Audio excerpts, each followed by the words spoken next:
Night, cold deep in the desert, stars like diamonds scattered on black velvet. A young couple, Mary and Joseph, weary from their journey. They find shelter in a stable, a place of animals and hay. Here in this humble place, a king is born.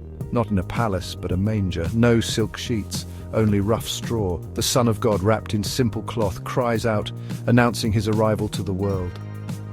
Hope is born this night, a promise whispered on the wind. Shepherds rough and smelling of their flocks arrive, guided by a star. Angels fill the sky, a chorus of praise echoing in the night. The baby, Jesus, sleeps peacefully, unaware of the profound impact he will have. His journey begins in the humblest of places, a sign of things to come.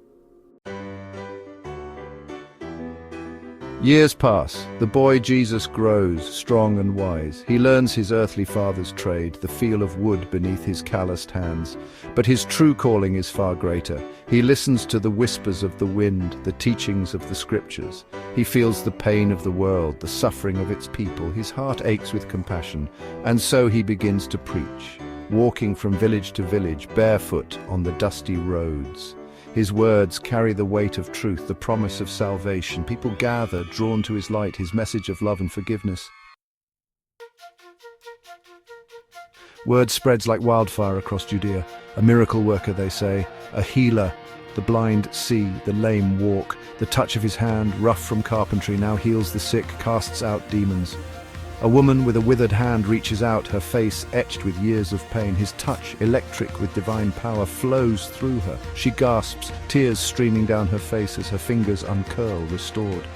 He walks among the outcast, the lepers, the forgotten. He embraces them, shares their food, offers them dignity and hope. His love knows no bounds, his compassion reaching even the darkest corners of their hearts.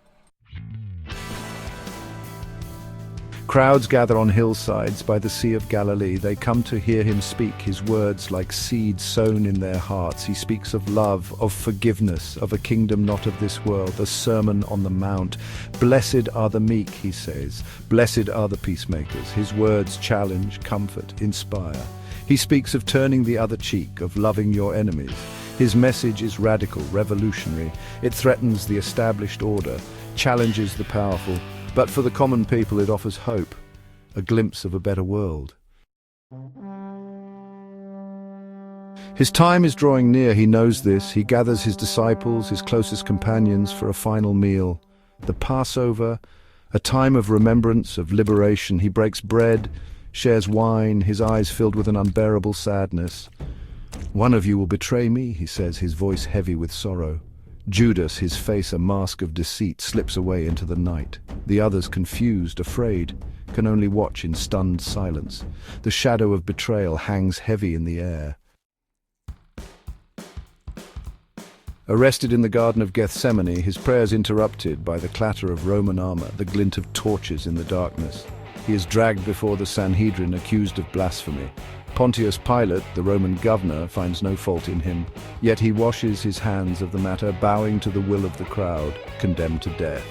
Through it all he remains silent, his eyes filled with a love that transcends even this moment of suffering.